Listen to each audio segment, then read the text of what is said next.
எல்லாருக்கும் வணக்கம். அரட்டை ஸ்குவாட் அசம்பிள் ஆயிட்டோம். லாகூல், முதலாளி, நானு 3 பேர் வந்திருக்கோம் பேசுறதுக்கு. ஐபிஎல்ல இருந்தே ஆரம்பிக்கலாம். ஐபிஎல்ல வந்து பயங்கர 15th டெட்லைன் சொல்றாங்க. இன்னும் அஃபிஷியலா அனௌன்ஸ் பண்ணல. 15th டெட்லைனா வெற்றி? ஸ்டார் ஸ்போர்ட்ஸ் ஜியோ ஸ்டார்லாம் போஸ்டர் போட்டு 15th ஒரே ஈவெண்ட்ல அனௌன்ஸ் பண்ணுவாங்கன்ற மாதிரி போட்டிருக்காங்க. அது புதுசா இருக்கு, தெரியல.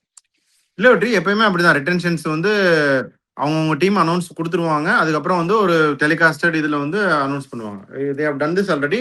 டபிள்யூபிஎல் கூட இப்போ அப்படி தான் பண்ணாங்க. ஸோ அதனால இந்த வாட்டி அப்போ அப்படி தான் பண்ணுறாங்க. அப்படின்னா எல்லாரும் தயாராகிக்கோங்க. ட்ரேட் இருந்தாலும் அப்போ ரிவீல் பண்ணிடுவாங்க. எல்லாருக்கும் நம்மளே ட்ரேட் பண்ணி முடிச்சிட்டோம். லாகுல் நேற்று அதை பற்றி பேசணும். சஞ்சு சாம்சன் சிஎஸ்கேக்கு வர்றதை பற்றி நீங்க என்ன நினைக்கிறீங்க? ஜடேஜாவை கொடுத்து சஞ்சு சாம்சன் இந்த போன ஐபிஎல் நம்ம அந்த இது முடியும் போதே சொல்லியிருந்தேன், இது ஒரு ஆமா சான்ஸ் இருந்தா மாத்தலாம் அப்படின்னு. மாத்தினா நல்லதுதான். நல்லதுதான், தயவு செய்து மாத்தலாம். ஜடேஜா பெர்ஃபார்ம் பண்ணுவாரு, என்ன ஒரு 4 மேட்ச் பெர்ஃபார்ம் பண்ணுவாரு, 5 மேட்ச். அது ஓகேடா, பட் அந்த டீமுக்காக இருந்தவர், உழைச்சவர். டீம் ஃபியூச்சரை பார்க்கணும்னா இதை விட்டு தானே ஆகணும் பிரதர். இருந்தாலும் அந்த விராட் கோலி எல்லாம் தூக்கும் போது நம்ம விராட் கோலி எங்க இது பண்ணாங்க? ஆர்சிபில தானே இருக்காரு. இதுல சொல்றேன். இருந்தாலும் ஜடேஜா அப்படிங்கிறவர் வந்து அப்படியே வரிசையா அந்த சின்ன தம்பியில வர ஒரு அண்ணனா இருக்கிற மாதிரி தோனி, ரெய்னா, ஜடேஜா தானே காட்டுவாங்க. மானத்தை போல விஜயகாந்த், பெரிய விஜயகாந்த், சின்ன விஜயகாந்த் இது ஆயிரலாம். இப்ப அவரு ஜடேஜாவும் தூக்கும்னா சஞ்சு சாம்சன் மட்டும் என்ன பெர்ஃபார்ம் பண்ணாரு? சஞ்சு சாம்சனுக்கும் வயசு இருக்குல்ல கொஞ்சம். எவ்வளவு? இல்ல அதுக்குன்னு ஜடேஜா வயசுக்கு இருக்குமா? வேலைக்கு சேர்ந்த புதுசுல யூனிஃபார்ம் போட்ட ஜோர்ல இப்படி சிலித்துக்கிறது சகஜம்தான் வல்லரசு. கொஞ்சம் இது பண்ணுவாருன்னு தான் நினைக்கிறேன். அது இது வரைக்கும் அவர் ஒரு தடவை தான் 500 தாண்டி இருக்காரு. ஸோ மோஸ்டா வந்து இப்போ நிறைய வந்து ஜடேஜா ரிலீஸ் பண்ணி சஞ்சு சாம்சன் வந்து அவர் பெருசா ஒண்ணு மாத்த போறது இல்லையே. நம்ம வந்து ஒரு டாப் ஆர்டர் ஓப்பனர் பேட்ஸ்மேன் இல்ல டாப் 3 ஒரு பேட்ஸ்மேன் தேடிட்டு இருக்கோம். வேக்வாட் 3 ஆடுறாரு, ஒரு இதுல ஆயுஷ் மாத்திரே அவருக்கு எஸ்டாப்ளிஷ் ஆயிட்டாரு. அப்ப இன்னொரு ஓப்பனர் தான், அந்த ஓப்பனருக்கு சாம்சன் தான் அப்படின்னு சொல்றீங்க. ஆனா அவரு 30 வயசு, ஜடேஜா டிசம்பர் வந்தா 37 வயசு. ஆமா 37. 37.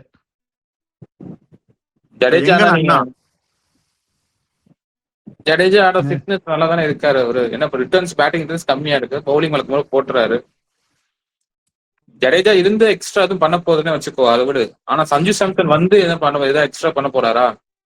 இல்ல ஒரு இருந்தா ஒரு லாகிங் பேட்டிங் ஸ்ட்ராங் ஆகும். என்னதான் இருந்தாலும் அவர் 500 ரன் ஒரு சீசன் தான் அடிச்சாரு. Numbers okay. ஆனா சஞ்சு ஒரு ஸ்டார்ட் கொடுக்குறாரு, ஒரு 10 மேட்ச், அதுல ஒரு 3 மேட்ச் ஸ்டார்ட் கொடுக்குறாரு அப்படின்னா கெய்க்வாடுக்கும் அது ஃப்ரீ அப் பண்ணும். இல்ல கெய்க்வாட் ஃபெயில் ஆறப்ப இவருக்கு ஃப்ரீ அப் பண்ணும். அந்த ஜெய்ஸ்வால் நல்லா பெர்ஃபார்ம் பண்ணார்ல சஞ்சு கூட, 2 பேட்டர் இருக்காங்க அப்படின்னு ஒரு இருந்துச்சுல்ல, அந்த மாதிரி அவங்களுக்கு கொஞ்சம் தூபே, இப்ப பராக், சஞ்சு, ஜெய்ஸ்வால் அப்படிங்கிறப்ப வந்து அவங்களுக்கு பேட்டிங் நல்லா இருந்துச்சு. இவங்களுக்கு வந்து தூபே, இப்போ கெய்க்வாடு, சஞ்சு அப்படிங்கிறப்ப பேட்டிங் கொஞ்சம் இன்னும் நல்லா ஸ்ட்ராங்காகவே இருக்கும். மற்றவங்களுக்கு ப்ரெஷர் இருக்காது. யங்ஸ்டர்ஸ்க்கு வந்து பேட்டிங் ஆடும்போது ஜாலியாக விளையாடலாம் இன்னும் கொஞ்சம். பட் இந்த விக்கெட் அவருக்கு சூட் ஆகுமா? சென்னையில் அவர் ஒரு ஃப்ரீ ஃப்ளோயிங் பிளேயர் தான். யாரா யங்ஸ்டர்ஸ்? மாத்ரே,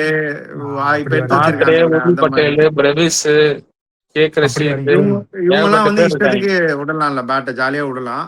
பட் இந்த விக்கெட்ல அவரு எப்படி சூட் ஆகும் அதெல்லாமே கொஞ்சம் பார்க்கணும். அதான் என்ன கணக்குன்னு தெரியல, இவங்க என்ன பண்ண போறாங்கன்னு தெரியல. பட் பத்திரானா மாதிரி மட்டும் நேற்று சொல்லிச்சுல, அந்த மாதிரி யாராவது கொடுத்து மாத்தினாலும் ஓகே. தூபே கூட அவங்க ஒத்துக்க மாட்டாங்க. ஜடேஜா அப்படின்னா தான் ஒத்துக்குவாங்க. ஜடேஜா தான் கொஞ்சம் ஃப்ளெக்ஸ் பண்ணுவான். Jadeja is the key. ஏன்னா கம்ப்ளீட் இல்ல, பட் நீங்க சொன்ன மாதிரி பேட்டிங் வந்து நல்லாவே ஸ்ட்ரென்தன் ஆகும். தோனி பண்ண விட்டாங்கன்னா ஜடேஜா ரிட்டர்ன் விடுவாங்கன்னு எனக்கு தோணல. நம்ம ஒப்பீனியன் வந்து ஜடேஜா போனா ஜடேஜா போவாருன்னு தோணல. அந்த 23ல ஜெயிச்சு கொடுத்த மாதிரி 26ல ஜெயிச்சு கொடுக்க மாட்டாருன்னு என்ன விஷயம்? அது நீங்க நேத்தே சொன்னீங்க.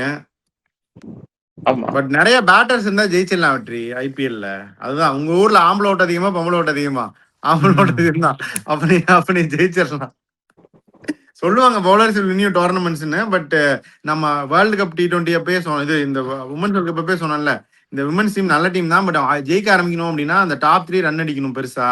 அப்படின்னா அந்த டாப் 3ல பெருசா ரன் அடிச்சிட்டாங்கனாலே டீம் கொஞ்சம் நல்ல பொசிஷனுக்கு வந்துரும். இவங்க இந்த நம்ம சொன்னோம் குஜராத் வந்து கப் அடிக்கல. பட் தேவர் ஓரளவுக்கு நல்ல இதுல இருந்தாங்க. டாப் 3 ரன் அடிச்சனால, அத கொஞ்சம் இவங்க ஸ்ட்ரென்தன் பண்ணிட்டாங்கனாலே நல்லா ஆயிரும். இவங்களுக்கு நீ ட்ரெடிஷனலாவே பாரேன். ஹேடன், ஹசி, முரளி விஜய், ரெய்னா இந்த மாரி ஸ்ட்ராங் டாப் 3 இருக்கும்போது எல்லாமே வந்து team will definitely do well.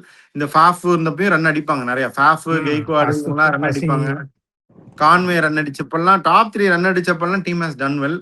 அது வந்து ஒரு கீ ஏரியா. ஐபிஎல்ல வந்து பெர்ஃபார்ம் பண்றதுக்கும், கப் அடிக்கிறதுக்கும் வந்து டாப் 3 ரன் அடிக்கிறதுங்கிறது வந்து ஒரு ஒரு பெரிய இது. பவுலர் வந்து நமக்கு துஷார் தேஷ்பாண்டே 20 விக்கெட் எடுத்து கொடுப்பாரு திடீர்னு. அந்த மாதிரி ஒரு பவுலர் கிடைச்சிருக்காங்க. அந்த காலத்துல இருந்தே மன்பிரீத் கோனின்னு ஒருத்தர் வந்து விக்கெட் எடுத்து கொடுப்பாரு. ஜோகிந்தர் சர்மா, பழனி அமர்நாத்னு ஒருத்தர் வச்செல்லாம் அவங்க ஓட்டுவாங்க நிறைய பவுலிங்கு. அது ஓகே, நல்ல பவுலர்ஸ் இருக்கிறது இதுதான். பட் ஐபிஎல்ல வின் பண்றதுக்கு ஒரு முக்கியமான டிக் வந்து அந்த ஸ்ட்ராங் டாப் 3. அது வந்து சஞ்சு வந்தா இருக்கும் அப்படின்னு நம்ம நம்புறோம். பட் அவங்க அதை எப்படி எடுத்துக்கிறாங்கன்றது வெயிட் பண்ணி தான் பார்க்கணும். இப்போ நிறைய பேர் வந்து நம்ம ஸ்பின்னிங் பவுலர்ஸ் ஜடேஜா கொடுத்துட்டா நம்ம வேற பவுலர்ஸ் வாங்கணும்னு பேசிட்டு இருந்தோம். ஏன் ஸ்ரேயாஸ் கோபால் கன்சிடர் பண்ணவே இல்லை? அவர் ஸ்குவாட்ல தானே இருக்காரு. சின்ராஸ் இங்க இருக்க சின்ராஸ் விட்டுட்டு நீங்க எல்லாம் போட்டோ எடுத்துட்டு இருக்கீங்க அப்படிங்கிறாரு அவரு. நம்ம வியூவர்ஸ் சொல்றாங்க. கரெக்ட் தான் அது. சின்ராஸையும் கன்சிடர் பண்ணலாம். என்ன மைண்ட்ல பண்ண மாட்டாங்க. இல்ல போன தடவை சான்ஸ் கிடைக்கல. நிறைய பேர் இருந்தாங்க. அவருக்கு முன்னாடி அஸ்வின், ஜடேஜா, நூர் அகமது 3 பேர் இருந்தாங்க. ஸோ அதனால சான்ஸ் கிடைக்கல. இந்த தடவை அவங்க ஸ்ட்ராட்டஜி மாத்துவாங்களான்னு தெரியல. பிராக்டிஸ் மேட்ச் நான் பார்க்க போயிருந்தேன். பார்த்தேன், கிரவுண்ட்லேயே பார்த்தேன். ஸ்ரேயாஸ் கோபாலுக்கு நிறைய பவுலிங் கொடுத்தாங்க. ப்ராக்டிஸ் மேட்ச்ல நிறைய பவுலிங் கொடுத்தாங்க. மேபி நிறைய ஸ்பின்னர்ஸ் இருந்தனால அவருக்கு மேட்ச் டைம் கிடைக்காம இருந்திருக்கலாம். ஸோ பார்ப்போம் என்ன ஆகுது, என்னென்ன சேஞ்சஸ்லாம் இன்னும் வருது, பெரிய சேஞ்சஸ் வருதான்னு. வெங்கடேஷ் ஐயர் ஷுவாரா ஆக்ஷனுக்கு வர்றாரு. அது எழுதி கொடுத்து கையெழுத்து போட்டுடலாம். அது வந்து அவருக்கு யாரு போறாங்க. இவங்களுக்கு சப்போஸ் சஞ்சு மாதிரி ஒருத்தர் கிடைக்கலன்னா அந்த மாதிரி கூட அவங்க போலாம். ஒரு ஆப்ஷன் பண்ணலாம். அது ஒரு பெட்டர் ஆப்ஷன் ஆக்சுவலா. அது உங்க கேன் அதுக்கும் இவங்க போலாம். ரெண்டுமே போவாங்களா? ஏய் எல்லாத்தையும் அப்படின்னா இப்ப எப்படிதான் இருக்க முடியும்? ஆசைப்படலாம் பிரதர். இல்ல மட்டான் தான் எஸ்ன்னு இருக்கும். பட் அது கஷ்டம் தான். பட் அது left hander, top of the order எல்லாமே ஓகே தான். அவர் ரஜினி ரசிகர். ரஜினி ரீல்ஸ் எல்லாம் வேற போடுவாரு. வெங்கடேஷ் ஐயர் ஆண்டவனே நம்ம கூட தான் இருக்கான் எல்லாம் போட்டுட்டு இருந்தாரு. அதுக்கே வந்து ரஜினி ரசிகர் தான், அவரும் ரீல்ஸ் போடுவாரு. அவர் ரஜினி எல்லாம் பாத்துருக்காரு. ஆமா அப்படிதான். அப்ப எல்லாரும் அப்ப நம்ம எல்லாருமே ரஜினி ரசிகர் வந்துட்டு என்ன பண்றது? அதனால பாப்போம் என்ன ஆகுதுன்னு. அப்படியே வந்து இந்தியா பிரிஸ்பேன்ல ஆஸ்திரேலியா மேட்ச் அது வந்து வாஷ் அவுட் ஆயிடுச்சு அன்பார்ச்சுனேட்லி. செம்ம பேட்டிங் பிச்சுன்னு நினைக்கிறேன். கில்லே வந்து ஒரு 180 ஸ்ட்ரைக் ரேட்ல ஆடிட்டு இருந்தாரு. அபிஷேக் சர்மா கூட அதிகமாக ஆடிட்டு இருந்தாருன்னா அப்போ எவ்வளோ பெரிய பேட்டிங் விக்கெட்னு யோசிச்சு பார்த்துக்கோங்க. ஷுவரா 200 க்ளோஸாக அடிச்சிருப்பாங்க. பட் அன்பார்ச்சுனேட்லி ரெயின் வந்துருச்சு. டீம் சேஞ்ச் வந்து ரிங்கு உள்ள வந்துட்டார். அவரையும் வந்து மேக் மெட்ரி பாக்கிடக்கூடாது, ஒரு சான்ஸ் கொடுக்கலாம் அப்படின்னு ரிங்குக்கு ஒரு சான்ஸ் கொடுத்துருக்காங்க. பட் அவர் நேத்து தான் இவனுங்கெல்லாம் சொன்னாங்க. மட்டும் முதலாளி நேத்து தான் சொன்னாங்க ரிங்குக்கு லக்கே இல்லை, சான்ஸ் கிடைக்க மாட்டேங்குது அப்படின்னு. கிடைச்ச அன்னைக்கு மழை பெய்யுது அன்பார்ச்சுனேட்லி. என்ன பண்றது? Very sorry for him. But இந்த மேட்ச் அவ்வளோதான். பட் சீரீஸ் இந்தியா ஜெயிச்சிட்டாங்க, சிறப்பாக ஜெயிச்சிட்டாங்க. ஆஸ்திரேலியா அதே தான், அவங்க பெருசா சேஞ்ச் எதுவும் பண்ணலன்னு நினைக்கிறேன். வெற்றி அவங்க அதே டீமா தான் போனாங்க. டீம் அனௌன்ஸ்மென்ட் டிஸ்கஸ் பண்ணீங்களா? பண்ணிட்டோம் பிரதர். பண்ணிட்டோம். நீங்க என்ன நினைக்கிறீங்க? ஆஷஸ் யார் ஜெயிப்பாங்கன்னு நினைக்கிறீங்க? அதை வேணா சொல்லுங்க. ஆஸ்திரேலியா தான். ஆசிஸ் க்ளோஸா போகும். பட் ஆசி தான். ஹேசல் காட் இருக்காரு. பட் இவங்க எல்லாம் வுட், ஆர்ச்சர்லாம் ஃபிட் ஆயிட்டாங்க. ஒண்ணா போட்டாங்கன்னா என்ன ஒரு டெஸ்ட் ஜெயிப்பாங்க. இந்த நம்ம இந்தியாவோடய தப்பி தவறி இது பண்ணாங்க. சரி 5 மேட்ச் போட்டாங்கன்னா 3 மேட்ச் போட்டாங்கன்னா 3 மேட்ச் ஜெயிச்சா போதும் சீரிஸ் ஜெயிக்க. 3 மேட்ச் எல்லாம் தாக்கு பிடிக்க மாட்டாங்க. 2 மேட்ச் ஜெயிப்பாங்க, அடிச்சு விட்டுருவாங்க. முதல்ல இன்னைக்கு நைட்டு தாங்குவானான்னு பாரு குமார் அப்படின்ட்டாங்களா? முதல்ல இன்னைக்கு நீ நைட்டு தாண்டுவியான்னு பாரு அப்படின்ட்டாங்க. சரி ஓகே. ஆனா அவங்க 2 பேரும் 3 டெஸ்ட் விளையாண்டு இங்கிலாந்து ஜெயிக்க வச்சிட்டாங்கன்னா அப்புறம் எல்லாரும் அவங்க கிட்ட தான் வந்துருவாங்க. நாளையில இருந்து காசு எடுத்துட்டு என் வீட்டுக்கு வந்துரு அப்படின்ட்டுருவாங்க. ஆஸ்திரேலியா ஜெயிக்காது. அப்புறம் பாப்போம். சவுத் ஆப்பிரிக்கா பாகிஸ்தான் மேட்ச் முடிஞ்சிச்சு. 3rd ODI ஃபைசலாபாத்ல 143 all out south Africa. Quinton de Kock ஃபார்முக்கு வந்துட்டாரு, செஞ்சுரிலாம் அடிச்சாரு, எல்லாம் ஃபயர் விட்டுட்டு இருந்தானுங்க 2 நாளா. இப்ப வந்து சவுத் ஆப்பிரிக்கா ரன் அடிச்சிட்டாரு, திரும்பி 50 அடிச்சிட்டாரு. எல்லாம் பட்ட தீட்டி வச்சிருக்காங்க ஃபார்ம். பட் டீம் 143 தான் அடிச்சாங்க. யாருமே ரன் அடிக்கல. டோனி டிசோர்சிக்கு வண்டி வண்டியா சான்ஸ் கொடுக்குறாங்க, அடிக்க மாட்டேங்கிறாரு. பிரெட்ஸ்கியுமே வந்து பயங்கரமா வந்து ஃபர்ஸ்ட் 10 மேட்சஸ்ல பிராட்மனிஸ்க்கு ஆவரேஜ் இருந்துச்சு ராகுல் அவருக்கு பிரெட்ஸ்கிக்கு. இப்ப அவரும் அடிக்கிறது இல்ல. முதல்ல ஏதோ சொல்ல வருவீங்கன்னு சொல்லிட்டு. டோனி வந்து போன மேட்ச் 76 அடிச்சாரு. அவர் கைட் பண்ணி தான் அவங்க ஓரளவுக்கு டோட்டல் வந்தாங்க. ஸோ ஒரு மேட்ச் அடிச்சாரு. மற்றபடி யார் டோனி டிசோர்சியா? அதுதான் வட்டி ரொம்ப இன்கன்சிஸ்டன்ட்டுங்க. 10 மேட்சுக்கு 2 மேட்ச் அடிக்கிறாரு. அது அந்த லெவல்ல அக்செப்டபிள் கிடையாதுல்ல. அது வந்து பவுமா இடத்த அவர் தான் நிரப்புறாரு. என்ன பண்றது?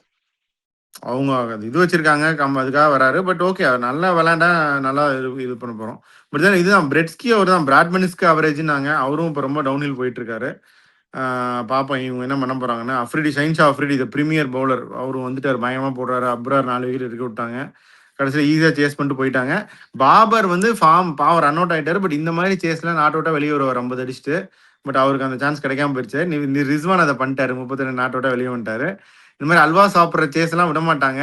ஈஸியா இந்த 150ல இருந்து 250க்குள்ள இருக்க இப்போ ஓடிஐ சேஸ் எல்லாம் வந்து நாட் அவுட்டா வெளியே வந்துருவாங்க இவங்கலாம். அதே மாதிரி பண்ணியிருக்க வேண்டியது பாபர் அன்பார்ச்சுனேட்லி மிஸ் அவுட் பண்ணிட்டாரு. சயேம் அய்யூப் வந்து பழங்காலங்களுக்கு பிறகு இன்னைக்கு வந்து ஒரு ரன் அடிச்சிருக்காரு இந்த மேட்ச்ல. என்ன நினைக்கிறீங்க அதை பத்தி? அவர் ஒண்ணு பால்ல ஷைன் பண்ணுவாரு, இல்ல பேட்டிங் என்ன வெற்றி? இல்ல யூஸ்வலா ஒன்று பவுலிங்ல ஷைன் பண்ணுவாரு, இல்ல பேட்டிங்ல ஷைன் பண்ணுவாரு. இன்னைக்கு பேட்டிங்ல பிடிச்சிருக்காரு. பட் அவரும் இப்போ தோனி மாதிரி தான் இன்கன்சிஸ்டண்டா இருக்காரு. அவர் மோர் ஆஃப் பவுலரா கொஞ்ச நாள் ஆடிட்டு இருந்தாரு.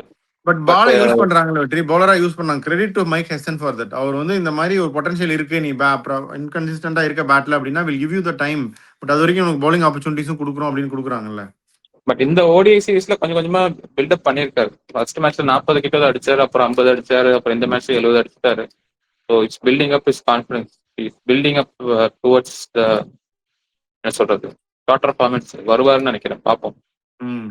Ranji trophy, yet another Ranji trophy match for Tamil Nadu. yet another day of embarrassment for Tamil Nadu batting. 182 all out வழக்கம் போல. இதுல வந்து இவங்க ஒன்றும் இப்போ அப்ளை பண்ற மாதிரி தெரியல, இம்ப்ரூவ் பண்ற மாதிரி ஒன்றும் தெரியல. இவ்வளோக்கும் ஜெகதீஷன் இந்தியா பிளேயரு, அன்ஃபார்ச்சுனேட்லி அவரையும் ரன் அவுட்டு. யாருமே அடிக்கல. பிரதோஷன் ஜென்பால் போன செஞ்சுரி அடிச்சாரு, அவரும் அடிக்கல. சோனி யாதவ் உள்ள கொண்டு வந்திருக்காங்க. பட் பெருசா ரன் வரவே இல்லை. Very very bad. ஒயிட் பால்ல நல்லா விளையாடுறாங்க. திருப்பி நம்ம சொல்றோம், ரெட் பால்ல அவங்க ஸ்ட்ரக்சரே மாத்தி கொஞ்சம் இம்ப்ரூவ் பண்ணாத வரைக்கும் they will continue to. இல்லன்னா அவங்க ஒயிட் பால் T20 இதுக்கு ஃபோக்கஸ் பண்றாங்களா நம்ம ஆளுங்க எல்லாம்? ஆமாடா, அதான் ஒயிட் பால்ல டிஎன்பிஎல் ஆடுறாங்க, ஒயிட் பால்ல நல்லா விளையாடுறாங்க. எல்லா தடவையும் பாரு, நீ விஜயசாரை நல்லா பெர்ஃபார்ம் பண்ணிருக்காங்க. ஐபிஎல் T20 ஃபோக்கஸ் பண்ண அந்த டீமுக்குள்ள சையத் முஸ்தாக் அலி நல்லா பெர்ஃபார்ம் பண்றாங்க. ரஞ்சி டிராஃபில தேர் ஆல் கோயிங் டவுன் ஹில். இப்ப கண்டென்ஷன்ல கூட யாரும் கிடையாது. சாய் கிஷோர் நம்ம சொல்லலாம் ஹைப் பண்ணி இந்தியா டீம் கொடுக்கணும், டெஸ்ட் எடுக்கணும்னு. பட் யாருமே கிடையாது. ஜெகதீஷன் ஒருத்தர் தான் அண்டர் கன்சிடரேஷன் தவிர இப்ப யாரும் கன்சிடரேஷன் கூட யாரும் கிடையாது இந்தியன் டீமுக்கு. போன சீசன் ஆனது சாய் கிஷோர் கண்டென்ஷன்ல இருந்தாரு. பட் எனக்கு என்னமோ இந்த வருஷத்துல இருந்து சாய் சுதர்ஷன் இடத்த தக்க வச்சுக்கிட்டா தமிழ்நாடு பிளேயர் இருக்காருன்னு சொல்லிக்கலாம். அவர் தக்க வச்சுக்கலன்னா கஷ்டம். நம்ம வேணா ஹைப் பண்ணுவோம் தமிழ்நாடு பிளேயர்னு சொல்லிட்டு. பட் அன்பார்ச்சுனேட்லி இது கிடையாது. ஹாங்காங் 6 எத்தனை பேர் பாக்குறீங்கன்னு தெரியல. செமையா மேட்ச் நடந்துட்டு இருக்கு. இந்தியா வந்து குவைத்தோட தோக்குறாங்க, நேபாளோட தோக்குறாங்க. ரொம்ப புவர். ஸ்ரீலங்காவோட அடுத்த மேட்ச் பவுலுக்கு ரெலகேட் ஆகி போயிட்டாங்க. செமிஃபைனல் வந்து பாகிஸ்தான், ஆஸ்திரேலியா, இங்கிலாந்து, குவைத் வந்துட்டாங்க. இது வந்து எங்க இருந்தோ வந்தாங்க. குவைத்து நல்லா விளையாண்டாங்க. இந்தியா வந்து கொஞ்சம் நல்ல டீம் அனுப்பலாம். இப்படி ரிட்டையர் பிளேயர்ஸ் அனுப்புறதுக்கு இந்த இவரு அப்படியே வண்டியா ட்வீட் போடுவாரு. ஒரு பிளேயர் யார் வெற்றி, அந்த டக்குன்னு பேர் வர மாட்டேங்குது. இல்ல ஆகாஷ் சோப்ராவும் வண்டியா போடுவாரு.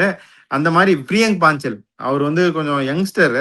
அவர் வந்து இந்த வேலையை விட்டுட்டு எல்லாரையும் இது பண்ணிட்டு இருப்பாரு. அங்க போய் வந்து ரொம்ப உழப்பிட்டு இருக்காரு. அன்பார்ச்சுனேட்லி இவங்க வந்து யங்ஸ்டர்ஸை வச்சு அண்டர் 19 இல்ல சும்மா ஜாலியா இந்த யூபி லீக், டெல்லி லீக்னு ஆடுறாங்கல்ல, அந்த மாதிரி பசங்களை கூட அனுப்பிச்சு விட்டு போய் அடிங்கன்னு அனுப்பலாம், நல்லா இருக்கும். பட் இப்படி அனுப்பி ஒரு டெலிகாஸ்டட் சீரீஸ்ல இப்படி வந்து பிளிப்கார்ட் டெலிவரி பண்ணிட்டு இருக்காங்க நம்ம மானத்தை. Very very poor. பாப்போம் என்ன ஆகுதுன்னு. ஐபிஎல் நியூஸ் வர நம்ம ஷேர் பண்ணுவோம். எது வந்தாலும் உடனே சொல்லுவோம். சிஎஸ்கே எது வந்தாலும் நம்ம கண்டிப்பா ஷேர் பண்ணுவோம். ரிட்டன்ஷன்ஸ் பத்தி ஃபுல்லா எல்லா டீம் வைஸ் அனலைஸ் பண்ண போறோம். அதுவும் உங்களுக்காக வந்துகிட்டே இருக்கு. வேற என்ன டிஸ்கஸ் பண்ணணும் அப்படின்னு நீங்க கமெண்ட் பண்ணுங்க, கண்டிப்பா பண்ணுவோம். உங்களுக்காக நிறைய டிராஃப்ட்ஸ், நிறைய நாக் அவுட்ஸும் வந்துட்டே இருக்கு. இப்போதைக்கு இவ்வளவுதான். முதலாளி லாக்குல் நீங்க சொல்றத சொல்லுங்க. அப்புறம் இந்தியா வந்து இன்னைக்கு சொல்லுங்க, அதையும் சொல்லிருங்க. இந்தியா திருப்பி செகண்ட் இன்னிங்ஸ் ஆடினாங்க. பண்ணிட்டு அடி வாங்கி வெளியே போயிட்டாரு. ரிட்டையர்ட் ஹர்ட் ஆயிட்டு அப்புறம் திருப்பி வந்தாரு. திருப்பி வந்து ஐ திங்க் ஏதோ 50 65 அடிச்சார்ல, ஸ்கோர் பண்ணார். 50 அடிச்சாரு 50 அடிச்சாரு. 65 இருந்தாரு. பட் மெயின் இது வந்து ஜுரேல் வந்து 127 நாட் அவுட், திருப்பி 2வது இன்னிங்ஸ். அவர் வந்து ஹீஸ் மேக்கிங் இஸ் ஸ்டேட்மெண்ட். நீங்க வந்து நீ டீம்ல வந்து நான் பண்டோட தான்டா சேர்த்து நீங்க எடுத்துதான் ஆகணும் அந்த அளவுக்கு ஸ்டேட்மெண்ட் பண்றாரு. ஸோ யாரோட ஸ்பாட் அண்டர் த்ரெட் அப்படின்றது பார்க்கணும். பண்ட் கிடையாது, அது ஒன்று சாய் சுதர்ஷனா இருக்கலாம், இல்லாட்டி நம்ம டிக்ஸே இருக்கலாம். பார்ப்போம். இனிமே நான் தான் ரங்கராய சக்திவேல், அதானே சொல்ல வந்தேன். அதேதான். ஸோ சவுத் ஆப்பிரிக்கா ஏக்கு வந்து டார்கெட் 400+ செட் பண்ணியிருக்காங்க. நாளைக்கு லாஸ்ட் டே, பார்ப்போம். டன். தேங்க்யூ. ஸோ இதோட அப்டேட் முடியுது. We sign off this spot. By.